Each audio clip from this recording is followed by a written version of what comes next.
Брати и сестри, колко е часа? Много сме далече без 5. Вече време няма.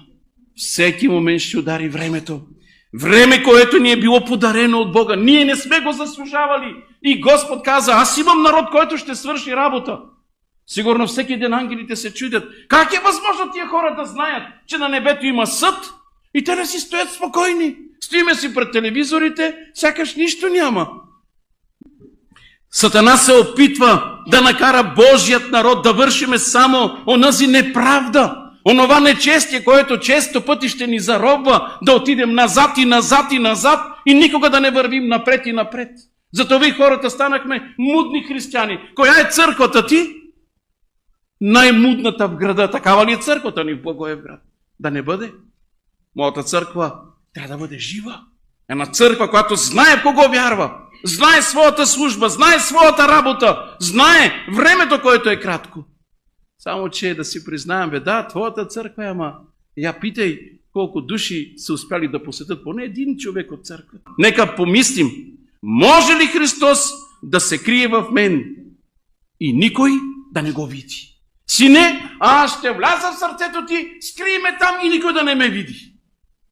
Каква е целта на Библията? Отидете и научете. Научете. И Господ казва, има проблем с моят народ. Моят народ много знае и нищо не прави. И затова имаме проблем. Лаодикийската църква има проблем. Обогатихме се, сравняваме се с другите. Те какво знаят? Нищо не знаят. Ние много знаем, обаче нищо не вършим. И човечеца, който е бил от другата църква, казал, Господине, вие много знаете. Разбира се, ние сме адвентисти от 7-я ден, ние много знаем. И той казал, тогава като много знаеш, защо аз съм пред твоята врата, а не си ти пред моята? Брати и сестри, какво ни се случи? Само преди 10-15 години, помислете, всички се движихме, дойде ли събота, дойде ли неделя, ние не може да ни удържат, ние отиваме, проповядваме, чукаме на врата. Какво ни се случи? Христос казва, отидете! Сега обаче ние църква да казваме, елате. Бог казва, отиди. Ни казваме, ела. Отиди. Ела. Станахме мързелив народ. Един народ, който не се готви за вечният живот. Скри Христос в себе си и го задушава. Ние задушаваме Христос, държим го в окови. И Христос не може да действа мощно, понеже ние го държим там пленник. Там, където е Святия Дух. Там трябва да има движение, там трябва да има наистина истинско послушание. Спасяващата и освещаваща истина не може да се заключи в сърцето. Христос трябва да е ходатай. Ето от това време посочено от 1844 година. От тогава до сега нашата църква напреднала ли е или не е? Стигнахме ли по-далеч или не? Да, ние се явяваме малко по-късно, само че с темпото, в което се движим, ние забавяме идването на Исуса. Исус трябва да дойде, ама църквата не си е свършила работата. Исус трябва да дойде, ама църквата не си е свършила задължението. Исус трябва да дойде, ама църквата е забравила защо е църква. Знаете ли, превърнахме църквата ни в ресторант. Келнера да донесе. Нахрани ли се? Нахраних се. Не съм се нахранил. Дойдохте ли тук да се храните? Брати и сестри, в какво превърнахме църквата? И даже ние поглеждаме графика. Кой ще говори? Свети Йоан Рилски. Да. Ще го слушаме. Как е възможно такава глупост? Бог ще говори, затова това място се нарича свято място, понеже Господ е определил място, където не човекът ще говори думи от себе си. Защо коленича пастора? Сестрата каза, Боже, служи думи в устата му. Скъпи приятели, кой ще говори на амвона? Ще говори благодатната милост Христова чрез онези поканени люди от Него, които са натоварени с отговорността да кажат на людите онова, което е нужно за спасението им. Ние замълчахме и хора погиват в този свят. И на дявола му е приятно, когато една църква мълчи. Хората вече трудно ще ни намерят кои сме ние. Ако трябва да отидеш и да питаш в центъра на Благоевград, има ли адвентисти? Колко души биха отговорили, да, има. Има ли такива? Има ли такива? Има ли такива? Хората не знаят, че има такива.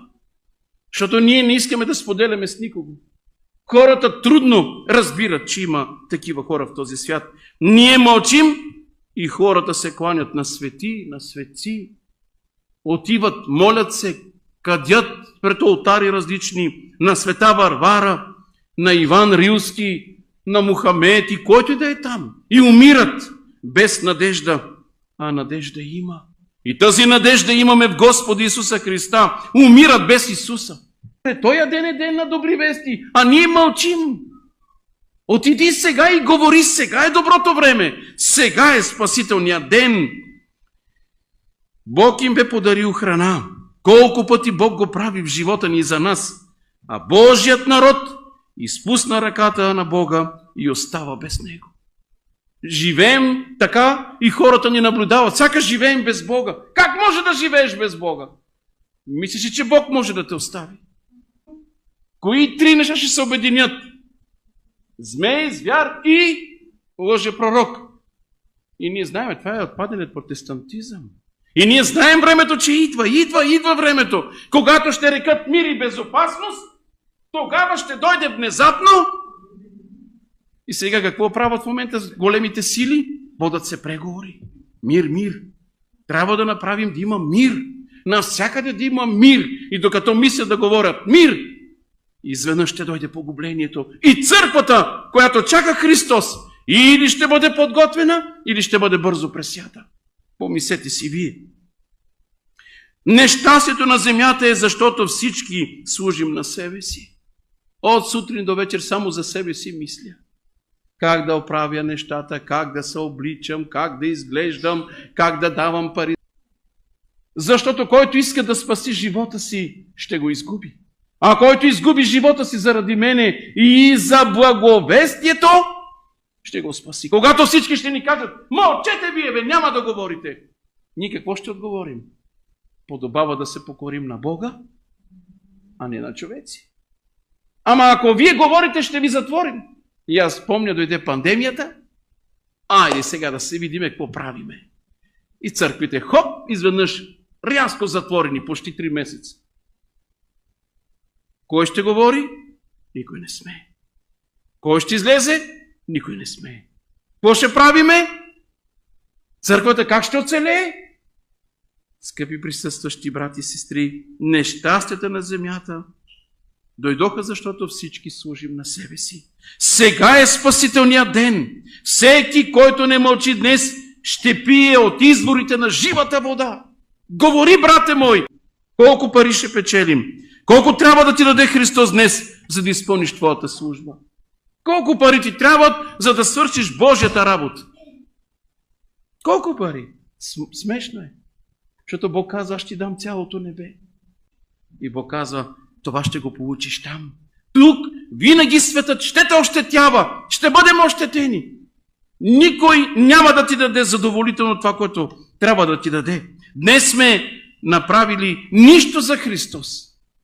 Какво си правил? Нищо не съм правил. Заради това ще ти дам небето. Няма да стане. Трябва да правиш нещо в името на Бога. И това, което трябва да направиш е, отиди, отвори вратата на баща ти, на майка ти, на брат ти, братовчет ти, близки, родители, познати. Кажи им нещо за Господа. Не, Исус така не ни спасява. Исус ни спасява по благодат и тая благодат е да не правиш нищо. Ами Библията казва, изработвайте спасението си със страх и трепет. И трябва да правиш нещо. И това, което трябва да правиш е да благовестваш и да спасяваш народ за небето. Матей 28 глава, завършвам с тези мисли. Ето какво споделя. Идете прочи, научете всички народи и кръщавайте ги в името на Отца, Сина и Святия Дух. Като ги учите да пазят всичко, що съм ви заповядал. И ето аз съм с вас през всичките дни до свършекът на века. Кога Бог ще бъде с мен? Христос направи всичко, а ние нищо. Не можем да дадем на другите това, което ние не притежаваме. Нямаме го. Братко, дайте ми тая истина, брат, и аз не я знам. Сега, ако ви питам, не искам да подценя братята ми, това е глупаво. Знам, че сте достатъчно интелигентни хора. Моля, кажете ми, къде в Библията пише за тройната ангелска вест? Да, в Библията. Верно, че в Библията го пише. Да. Къде го пише? Откровение, 14 глава. Благодаря. Какво пише там? Знам какво пише, ама не знам какво означава. Ние трябва да научим истината, която да предадем на останалите. И като ме питат хората, някой път, винаги това сме се смеяли с хората, като сме правили своите изчисления. Бръснара не е избръснат. Обущара с скъсани обувки. Така ли е? Майстора на къщите, къщата му не е измазана. Не е ли така? Дяволът се подиграва. Ние имаме истината и не я ползваме. Не я ползваме. Къде бяхте, когато имаше благодат? Вкъщи! Какво правихте? Спях на леглото си. Чухте ли нещо? Нищо не съм чул. Това ли е твоето свидетелство? Брати и сестри, когато питат хората, там нямаше ли адвентисти да ви говорят? Християни, които сключиха завет с мен. Имаше една църква, ама тя винаги беше затворена. Събираха се там и никой не знаеше кога се събират и кога излизат и кога влизат. Божият народ трябва да бъде истински верен народ. Исус каза, трябва да вдигнем кръста си и да го следваме. Мои приятели, брати и сестри, водим добрата битка на вярата, а ние стоим тихи и не правим нищо. Трябва да започнем от някъде. Ако искаш ново небе и нова земя, ако искаш да пиеш от реките на живата вода, ако искаш да вземеш от плода на дървото на живота, започни от нещо. Не може така да отидем там. Само който прави нещо, името Исусово, ще може да отиде там. Само който повярва в Неговата жертва, ще отиде там. Само който прогласява Евангелието, ще отиде там. Но не и тези, които мълчат.